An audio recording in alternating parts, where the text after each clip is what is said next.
स्वर्ग लोक यहां से बहुत ऊपर की है और है, उसमें केवल सिद्ध पुरुष ही जा सकता है या कोई देवता, उसे ऊर्ध्वक कहते हैं।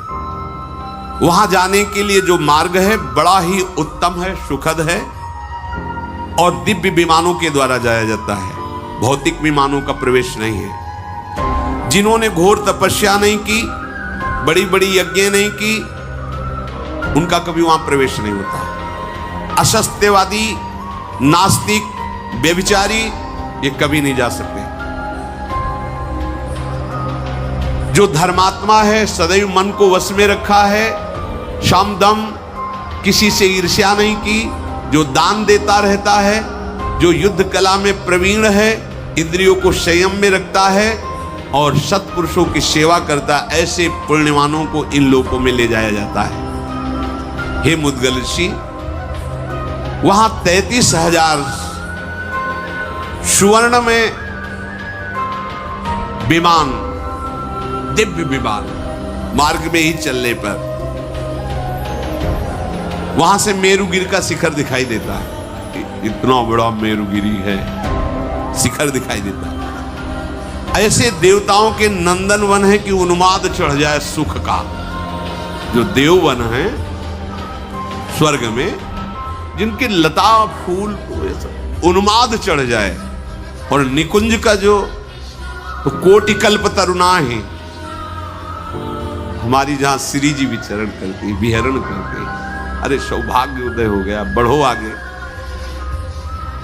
स्वर्ग में किसी को कभी भूख प्यास नहीं लगती, कभी किसी को ग्लानि नहीं होती स्वर्ग में, कभी गर्मी नहीं लगती, कभी ठंडी नहीं लगती, किसी को कोई भय नहीं होता, मन में सोचा वही भोग मिल जाएगा, सब उपस्थित। वहां मलमूत्र नहीं बनते स्वर्ग में। और देवताओं को भी दुर्लभ बताया गया यह देह, मानो देह, केवल भजन के लिए, केवल भजन के लिए। भजन नहीं किया तो देख लो कौन सा देह है, क्या है। वहां भूख प्यास नहीं, मलमूत्र नहीं, ठंडी गर्मी नहीं, कोई वस्तु ऐसी नहीं जो वहां देखने योग्य ना हो। कूड़ा करकट गंदगी कुछ नहीं, जिधर देखो उधर मन को लुभावने वाला, मनोरम ही मनोरम, सुगंध ही सुगंध, हर वस्तु सुखदायक स्पर्श, कानों को लुभाने वाले संगीत अपने आप बजते रहते हैं। वहां शोक नहीं है, बुढ़ापा नहीं है, झुर्रियां नहीं पड़ती, थकावट नहीं होता, कोई वहां रोते नजर नहीं आता, सुख ही सुख बरस रहा है। स्वर्ग लोक में ऐसा सुख है जो सत्कर्म करते हैं उन्हीं को केवल प्राप्त हो सकता है, पुण्यवानों को वो लोक प्राप्त होता है। स्वर्गवासियों के शरीर तेज की प्रधानता से, जैसे अपने पंचभूतों से बना है तो उनका पंचभूतों से, उसमें तेज की प्रधानता होती, तभी वो अंतर ध्यान हो जाना, प्रकट हो जाना। जैसे योगी जन ऐसा कर सकते हैं, जो योग के द्वारा शरीर भाव से ऊपर उठ चुके हैं, वो एक ही समय में कई जगह दिखाई दे सकते हैं, वो बड़ी दूर की बात सुन सकते हैं, वो पहाड़ में भी प्रवेश कर सकते हैं, बड़ी अद्भुत, क्योंकि वो तेजस तत्व प्रकाशित हो जाता है। वो माता पिता के रजवीर से पैदा नहीं होते, वहां का जो शरीर है वो रजवीर से बना हुआ नहीं है। कभी वहां के लोक में पसीना नहीं आता किसी को, दुर्गंध तो वहां नाम मात्र की कहीं पूरे लोक में नहीं है। कहीं कोई मलमूत्र ही त्याग नहीं करता क्योंकि बनता ही नहीं है। वहां कोई कपड़ा कभी मैला नहीं होता है। वहां की फूल की माला किसी की कभी कुम्हलाती नहीं, फूल कुम्हलाते ही नहीं है। और ये नासवान की बात हो रही है, और निकुंज की बात, वो तो चिदानंद में धाम, इसका भी नाश होता है जिसका वर्णन सुन रहे हो। तभी तो जब ये सब सुना जाता है तो बस यही लगता है यही मिले चल के, अप्सराएं मिलेंगी, विमान मिलेगा, सुखी हो जाए। कितने मिनट, जैसे आप यहाँ के किसी बहुत हाई फाई होटल में जाएं, बुक करवाएं कमरा, व्यवस्था है, धन दीजिए, और जब धन खत्म हुआ तो एक रोटी भी नहीं मिलेगी, धक्का मार के बाहर निकाल दिए जाओ। बिल्कुल ठीक ऐसे स्वर्ग है, तुम्हारा पुण्य है, ये सब है, जहां पुण्य खत्म हुआ तो धक्का मार के नीचे फेंक दिए जाओगे। वहां निरंतर सुख ही सुख है, मनोरम ही मनोरम है। सब विमानों पे बैठे हर्षित हुए, नाचते गाते, विभिन्न प्रकार के भोग भोगते, यही सुन के तो सब लुभायमान हो जाते हैं। जो स्वर्ग पर पहुंच जाते हैं वो बड़ा सुख में जीवन व्यतीत करते हैं। वहां कभी थकावट नहीं होती, वहां भोग के बाद भी थकावट नहीं है, नया उत्साह, नया बल, ऐसी। वहां मात्सर्य नहीं है। देवताओं के लोकों के ऊपर और भी लोक है जो इनसे भी दिव्य हैं। इन सब के ऊपर ब्रह्मा जी का लोक है जो महातेज से युक्त है। वहां पवित्र ऋषि मुनियों का प्रवेश होता है। वहां पुण्य दान पुण्य करने वालों, वहां तो ऋषि मुनियों का प्रवेश होता है। बड़े ऋभु नाम के देवता वहां विराजमान रहते हैं, जिनकी आराधना स्वर्ग में विराजमान देवता भी करते हैं। वो देवताओं को जैसे जीवन आहुतियों से चलता है, ऐसे उनका नहीं चलता। वो केवल अमृत पान करके, वहां कोई स्वाहा की जरूरत, वो अमृत से युक्त रहते हैं। ब्रह्मलोक में जो रहते हैं उनके सुख की लालसा देवलोक के भी करते हैं। ऐसा सुख ब्रह्मलोक में है। वहां परिवर्तन नहीं होता, एक शरीर रहता है, जैसे एक स्थिति रहती है। ब्रह्मलोक में जरा मृत्यु का अभाव रहता है। ब्रह्मलोक में ऐसा नहीं कि जन्म हुआ मरण हुआ, ऐसा नहीं। वहां हर्ष शोक नहीं रहता, वहां सुख ही सुख रहता है, कोई विकार नहीं रहता ब्रह्मलोक में। न राग, न द्वेष, न दुख, न द्वंद।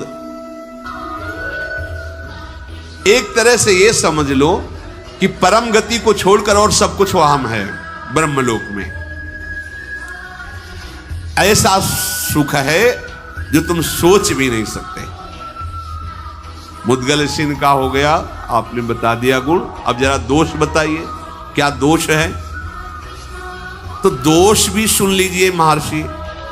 आपने जो सत्कर्म किया है बस उतना ही भोग आप भोग सकते हैं। इसके बाद तत्काल वहां से हटा दिए जाएंगे आप कि भाई 1 महीने से रह रहे हैं होटल में, इतना पैसा दिया है, अब आज की रात्रि तो काट लेने दो, तो फुटपाथ में काटना पड़ेगा। पैसा है तो और रुक जाइए, नहीं है तो नहीं।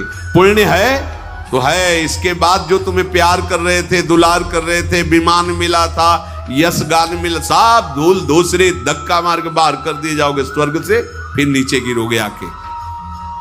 अच्छा, वहां कोई तुम पुण्य या नया कर्म कर नहीं सकते। जो पुण्य करके गए उतने केवल भोग मिलेगा। पुण्य गंवाने पर वहां से बहुत ही क्लेशित होकर हटाया जाता। क्यों भाई? जो अप्सरा जो सब भोग रहे थे तत्काल सब हट गए।